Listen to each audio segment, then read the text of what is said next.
Welcome to Shravan vlogs. ఈరోజు పత్రికలో వచ్చిన ప్రధాన అంశాలను ఒకసారి పరిశీలిద్దాం. ఎప్పటి నుంచో ఎదురు చూస్తున్న రేషన్ కార్డుల జారీ ప్రక్రియలో ఒక కీలక ముందడుగు పడింది.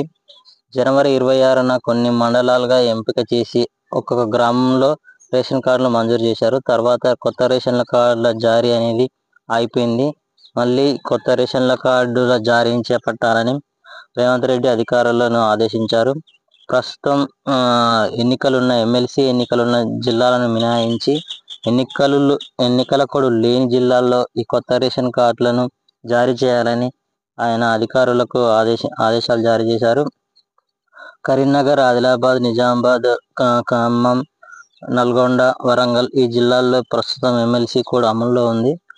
ఈ అమల్లో లేని జిల్లాల్లో ఈ కొత్త రేషన్ కార్డులను త్వరగా మంజూరు చేసే కార్యక్రమం చేపట్టాలని ఆయన అధికారులకు ఆదేశాలు ఇచ్చారు. అయితే ఈ కొత్తగా అప్లై చేసుకునే వాళ్ళు ఒక్కసారి అప్లై చేస్తే చాలని చెప్పారు.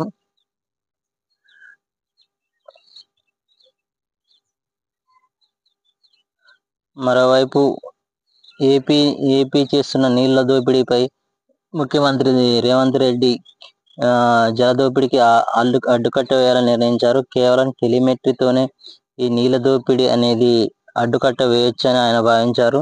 దీనికి సంబంధించిన చర్యలను చేపట్టాలని ఆయన అధికారులకు సూచించారు. జమిలీ ఎన్నికలు నిర్వహించాలని కేంద్రం భావిస్తున్న నేపథ్యంలో మరో కీలక ముందడుగు కేంద్రం తీసుకుంది. దీనిలో భాగంగా కొత్తగా చీఫ్ ఎలక్షన్ కమిషన్ ఆఫ్ ఇండియాగా జ్ఞానేశ్వర్ కుమార్ని అపాయింట్ చేస్తూ ఉత్తర్వులు జారీ చేసింది. ఈయన 2029 జనవరి 26 వరకు ఈ పదవిలో ఉండనున్నారు.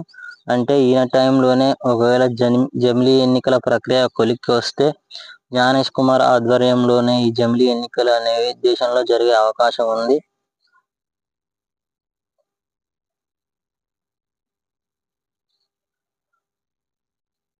రాష్ట్ర తలసరి ఆదాయానికి సంబంధించి ఒక కీలక వార్త. సోషల్ అబ్స్ట్రాక్ట్ పుస్తకాన్ని తెలంగాణ ఉప ముఖ్యమంత్రి దామోదర్ రెడ్డి రిలీజ్ చేశారు. ఇందులో రాష్ట్ర తలసరి ఆదాయం 3,12,522 రూపాయలుగా నమోదైంది. అయితే ఇందులో తెలంగాణలోని ఫస్ట్ జిల్లా తలసరి ఆదాయంలో రంగారెడ్డి జిల్లా నిలిచింది. 9,54,949 రూపాయలతోటి రంగారెడ్డి జిల్లా టాప్లో నిలిచింది.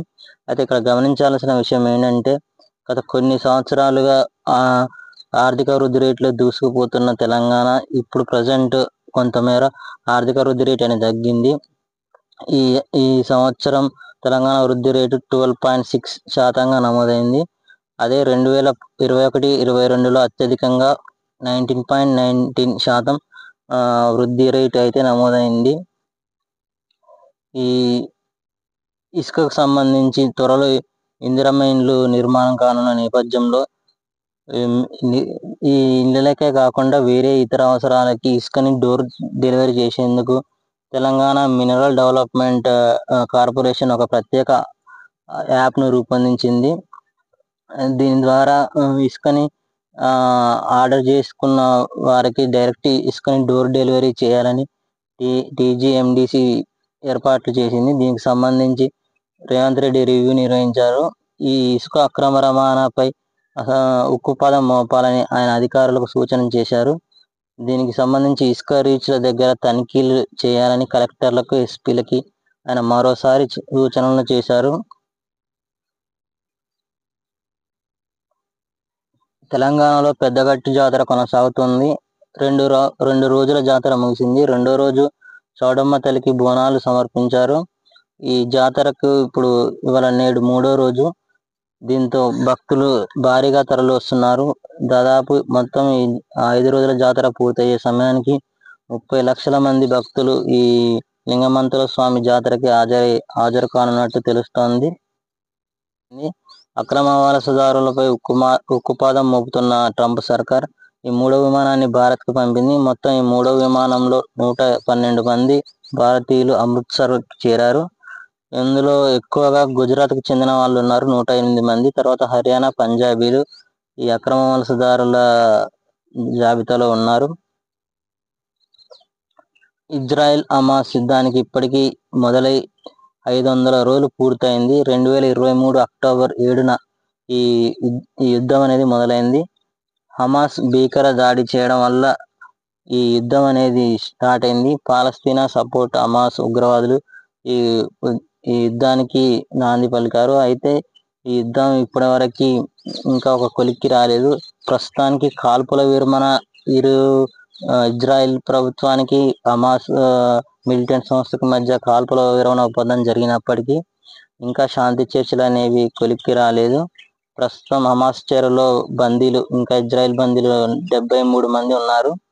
ఈ బందీలను పూర్తిగా ఇజ్రాయెల్కి అప్పగించిన తర్వాతనే శాంతి చర్చలు ప్రారంభం కానున్నట్టు తెలుస్తోంది.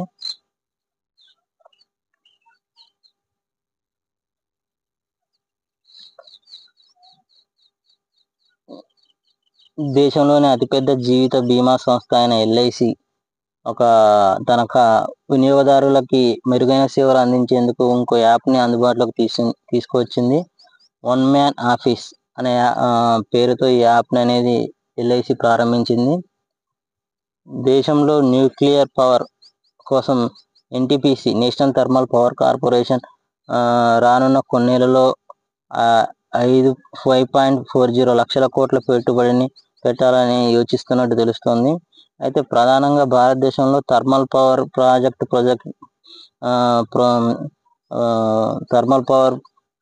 పవర్ అనేది ఎక్కువగా తయారవుతుంది. అయితే బొగ్గు వినియోగం ఎక్కువగా ఉండడం వల్ల ఈ న్యూక్లియర్ పవర్ ప్లాంట్లను ఎక్కువగా ఏర్పాటు చేయాలని ఎన్టీపీసీ భావిస్తోంది. దీనికి సంబంధించి ఆల్రెడీ కొన్ని చోట్ల ప్లాంట్లు పెట్టేందుకు అనువైన స్థల సేకరణ కూడా మొదలుపెట్టినట్టు తెలుస్తోంది.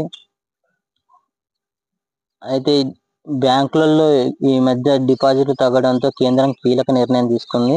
ఇప్పటి వరకు ఇస్తున్న బ్యాంకు నగదు డిపాజిట్లపై ప్రస్తుతం 5 లక్షల డిపాజిట్లపై ఇన్సూరెన్స్ కేంద్రం కల్పిస్తుంది. అయితే ఈ ఇన్సూరెన్స్ పరిధిని పెంచాలని కేంద్రం భావిస్తున్నట్టు తెలుస్తోంది. మరి ఈ డిపాజిట్లపై ఇన్సూరెన్స్ పరిధిని ఎంతవరకు పెంచుతారో కొన్ని రోజుల్లో క్లారిటీ వచ్చే అవకాశం ఉంది. ఛాంపియన్స్ ట్రోఫీకి అంతా రెడీ అయింది. రేపటి నుంచి ఛాంపియన్స్ ట్రోఫీ పాకిస్తాన్ వేదికగా ప్రారంభం కానుంది. మొత్తం 8 జట్లు ఈ ఛాంపియన్స్ ట్రోఫీ మినీ వరల్డ్ కప్లో పాల్గొనున్నాయి. గ్రూప్ ఏలో భారత్, పాకిస్తాన్, బంగ్లాదేశ్, న్యూజిలాండ్ ఉన్నాయి. గ్రూప్ బిలో ఆస్ట్రేలియా, దక్షిణాఫ్రికా, ఆఫ్ఘనిస్తాన్, ఇంగ్లాండ్ జట్లు ఈ మినీ వరల్డ్ కప్కి పోటీ పడుతున్నాయి. అయితే భారతదేశం ఫస్ట్ మ్యాచ్ బంగ్లాదేశ్తో ఆడనుంది. ఇందులో interesting match Pakistan versus India February 23న జరగనుంది. మరోవైపు ఉమెన్స్ ప్రీమియర్ లీగ్లో ఢిల్లీ మరో విజయం సాధించింది. రెండో విజయం ఆర్సీబీపై విజయం సాధించింది. ఇవి ఈ పత్రికల్లో ఉన్న ప్రధాన అంశాలు. ఇలాంటి ముఖ్యమైన విషయాలు తెలుసుకోవడానికి please subscribe Shravan vlogs, like, comment and share. Click on bell icon to get notification. Thank you.